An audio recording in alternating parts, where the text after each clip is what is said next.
የተከበራችሁ ምእመናን በክርስቶስ ፍጹም ሰላም እንደምን ዋላችሁ። ሰሙነ ሕማማት ከሰኞ እስከ አርብ የሚውሉበት በዚህ ሳምንት ለምንድነው ሰሙነ ሕማማት የሚከበረው?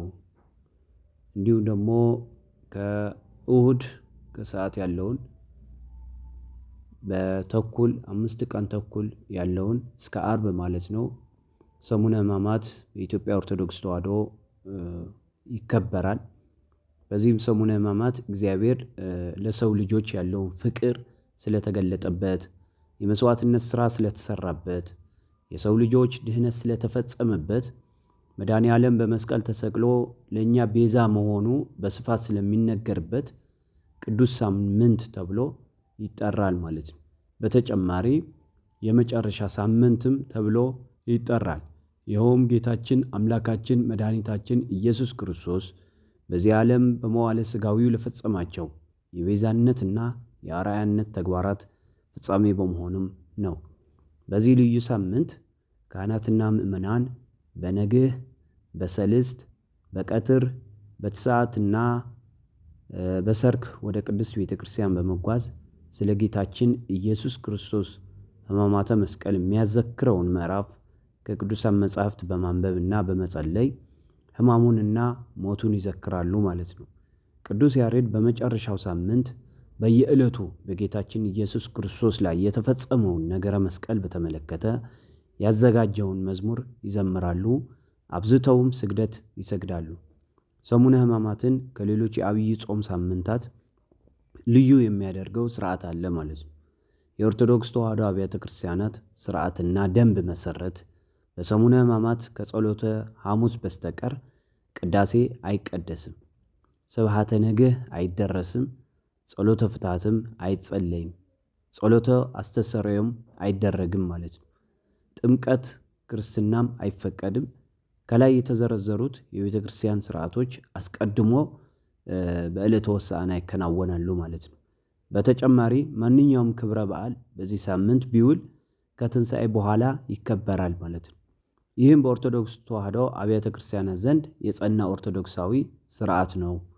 ሕማምና ሞት የማይገባው ጌታችን ኢየሱስ ክርስቶስ የእኛን ሕማምና ሞት ለራሱ በማድረግ በዚህ ሳምንት ለእኛ ቤዛ መሆኑ ይነገራል። ደዌያችንን ተቀበለ፣ ሕማማችንንም ተሸከመ፣ ከአመፀኞችም ጋር ተቆጠረ፣ እርሱ ግን ግፍን አላደረገም፣ ተንኮልም በአፉ አልተገኘበትም ተብሎ እንደተጻፈ ማለት ነው በኢሳይያስ 53 ከቁጥር 4 እስከ 12 ያለው። ምእመናን ክርስቶስ የተቀበለው የእኛን ሕማም መሆኑን በመዘከር ከማንኛውም የሥጋ ሥራ በመታቀብ ዋዛ ፈዛዛ ባለመነጋገር ሰሙነ ሕማማትን ልናከብር ይገባል ማለት ነው።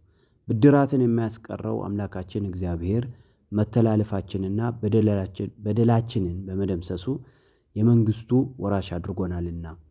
ሰሙነ ሕማማት እስከ 4ኛው ምዕተ ዓመት ድረስ ከአብይ ጾም ተለይቶ ለብቻው ይከበር ነበር።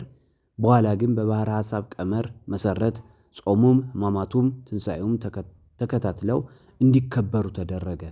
ምዕራባውያን ከ40 ጾም ውስጥ የመጨረሻውን ሳምንት ሰሙነ ሕማማት ያደርጉታል። የምስራቃውያን ወይም ኦሪየንታል ኦርቶዶክስ ተዋሕዶ አብያተ ክርስቲያናት ግን 40ውን ጾም ጨርሰን ከኒቆዲሞስ በኋላ ያለውን ተከታዩን አንድ ሳምንት ሰሙነ ሕማማት አድርገን እናከብራለን ማለት ነው። ከእነዚህ ሕማማት ሳምንት ውስጥ ጌታችን መድኃኒታችን ኢየሱስ ክርስቶስ በሦስቱ ዕለታት ማለት በሰኞ ማክሰኞና ረቡዕ ያከናወናቸው የድኅነት ሥራዎችን በእያንዳንዱም እናያለን ማለት ነው። የዛሬ ሰኞ ነው። በሰኞ ሕማማቱ እንዲሁ እንደምናውቀው ከሰኞ በፊት የመጨረሻው ያለውን ሳምንት እሁድ ሆሳዕና ይከበራል ማለት ነው። በዚህ ጌታችን መድኃኒታችን ኢየሱስ ክርስቶስ ሰው ሆኖ በዚህ ዓለም ሲመላለስ በሆሳዕና ማግስት ከቢታንያ ወደ ኢየሩሳሌም ሲገባ 2 ነገሮችን አከናውነዋል ይላል። አንደኛ ከቅጠል በስተቀር ፍሬ ያልተገኘበትን ዕፀ በለስ ረግመዋል። ሁለተኛ ወደ ቤተ መቅደስ ገብቶ የሚሸጡትን የሚለውጡትን አስወጥተዋል ማለት ነው። በማቴዎስ 21 ከቁጥር 12 እስከ 17 ያለውን እዚህ ማርቆስ እንዲሁም በማርቆስ 11 ከቁጥር 17 ያሉትን እናያለን ማለት ነው። በቅዱስ ማቴዎስ አገላለጥ በማግስቱ ተራበ የሚል ቃል እንመለከታለን። ነቢዩ ኢሳይያስ እግዚአብሔር ለዘላለም አይራብም፣ አይጠማም፣ አይደክምም ይላል። በኢሳይያስ 56 ያለውን ከቁጥር 25 በቅዱስ ወንጌል በመጀመሪያ ቃል እንደነበረ ያ ቃል ቀዳማዊ እንደሆነ ቃልም በእግዚአብሔር ዘንድ እንደነበር ያም ቃል እግዚአብሔር እንደሆነ ተጽፏል። በዮሐንስ ወንጌል ምዕራፍ 1 ከቁጥር 1 እስከ 2 ጌታችንን በመዋዕለ ትምህርቱ ሲያስተምር የኔስ መብል የላከኝን የአባቴን ፈቃድ አደርግ ዘንድ ስራውንም እፈጽም ዘንድ ነው ሲል ተናግሯል። በዮሐንስ 4 ያለውን ማለት ነው። ታዲያ ጌታችን ለምን ተራበ ለሚለው ሰማያውያን መላእክት እንዳይራቡ አድርጎ የፈጠረ እስራኤልን ገበሬ የማያርስበት ዘር በሌለበት ዝናብ በማይጥልበት ምድረ በዳ የመገበ ድኅረ ሥጋዊ በ5 እንጀራና በ2 ዓሣ ከ5,000 የሚበልጡ ሰዎችን የመገበ ጌታ ተራበ ተብሎ ሲነገር እጅግ ይደንቃል። በእርግጥ ኢየሱስ ክርስቶስ ፍጹም አምላክ ፍጹም ሰው በመሆኑ አልተራበም አንልም። የጌታችን ረሃብ የድህነት ወይም የማጣት አይደለምና የክርስቶስ ረሃቡ የበለስ ፍሬ ሳይሆን የሃይማኖትና የመልካም ስነ ምግባርን ፍሬ ያሻ መሆኑን ለማጠየቅ ተራበ ተባለ። በለስ ብሂል ቤተ እስራኤል እሙንቱ እንዲል ጌታችን የፈለገውን ባለማግኘቱ ጉባኤ አይሁድን ረግመዋል ማለት ነው። በአይሁድ ጉባኤ የነገሰውን ኃጢአት በበለስ አንጻር መርገሙን ታላቁ ሊቅ ቅዱስ ዮሐንስ አፈወርቅ በአንጻረ በለስ ረገማት ለኃጢአት ይላል። በበለስ አንጻር ኃጢአትን ረገማት ብለዋል። እስራኤልን በአንድ ወገን የተጠበቀባቸውን ፍሬ ባለማፍራታቸው ተረግመዋል። ሊቅ ቅዱስ ዮሐንስ አፈወርቅ እስራኤል ከፍቅር ይልቅ እርግማንን እንዳገኛቸው የአሕዛብ ደግሞ የቃሉን ትምህርት ሰምተው የእጁን ተአምራት አይተው ያመኑበትን የእግዚአብሔር የጸጋ ልጁ ለመሆን መብቃታቸውን ሲመሰክር እንዲህ ይላል። አሕዛብ አስተጋብኡ ጽጌረዳ በሂሩተ ወሰኩሰ ተርፈ ሀበ አይሁድ ዘውእቱ ሕጸተ ሃይማኖት። አሕዛብ በእግዚአብሔር ቸርነት አበባ ሰበሰቡ ይላል። በአይሁድ ዘንድ ግን እሾሁ ተረፋቸው ይላል። ይኸውም የሃይማኖት ጉለት ነው ብሎ ተርጉሞታል። እሾህ የእርግማን አበባ የእግዚአብሔር ጸጋ ልጅነት ምሳሌ ነው። የእግዚአብሔር ቤተሰቦች ዛሬ ጌታችን ወደ መቅደስ ሕይወታችን ቢመጣ ምን ያገኙ ይሆን? ፍሬ ወይስ ቅጠል የሚለውን የእግዚአብሔር ቃል ለንስሐ የሚገባ ፍሬ አድርጉ ይለናልና እግዚአብሔር ከኛ የሚፈልገው የመንፈስ ቅዱስ ፍሬ እናፍራ። በማቴዎስ ወንጌል ምዕራፍ 3 ከቁጥር 8 ተብሎም የሚመክረንም ይሄኛው ነውና ጌታችን መድኃኒታችን በኢየሱስ ክርስቶስ በዕለተ ሰኞ ስናይ ለምንድን ነው በዚህ ሕማማት ሰኞ ብለን ስንጀምር እስከ ዓርብ ያለውን 5 ነው። ነገር ግን ከእሁድ ከሰዓት ያለውን ለምንድን ነው መስቀልም መሳለምም ወይም ሕማማቱን ከእሁድ ከሆሳዕና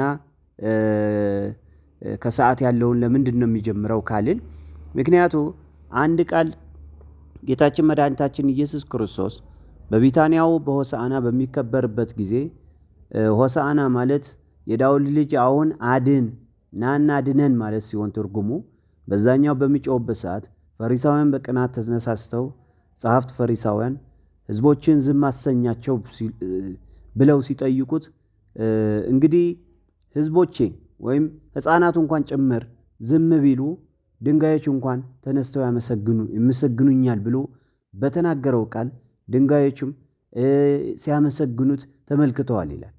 ይሄ የፈጠረው አምላክ ስለሆነ ፍጥረቱ ሁሉ ያመሰግነዋልና ስለዚህ እነሱም በቃ ይሄንን እያመጸብን ነው፣ ሰዎችም እያነሳሳብን ነው፣ እነሱ የሚያስቡት በስጋ ስለሆነ በስጋ ይነግሳል ብለው ስለሚያስቡ ንግስናውን ይነጥቃል በሚል አስተሳሰብ ስላላቸው ሄደው ተማከሩ ይላል። ስለዚህ ሕማማቱ የሚጀምረው ከሰዓት ያለውን መመካከር፣ እንዴት እንስቀለው፣ እንዴት እንያዘው የሚል አብረው ሴራ የጀመሩት ወይም መመካከር የጀመሩት ከሰዓት ስለሆነ ለዛኛው ሊገለጽ ዘንድ 5 ተኩል ተብለዋል ማለት እስከ ዓርብ ያለውን 5 ቀን 5ኛው ደግሞ በእሁድ ፈረቃ ያለውን ወይም ከሰዓት ያለውን ግማሽ ቀን ማለት ነው።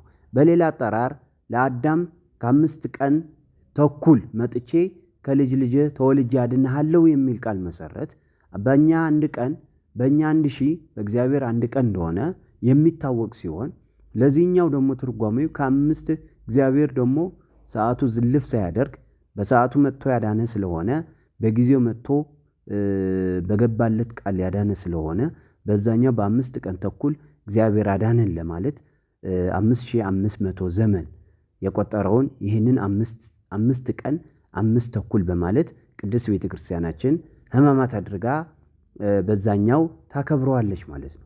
ስለዚህ በዛሬ ዕለት መርገመ በለስ ተብሎ የተጠራው በዕለተ ሰኞ የምናከብረውም ለዚህ ነውና በስግዳን በጸሎት የተደረገልንን ውለታ በማሰብ እግዚአብሔርን ልናከብር ይገባል።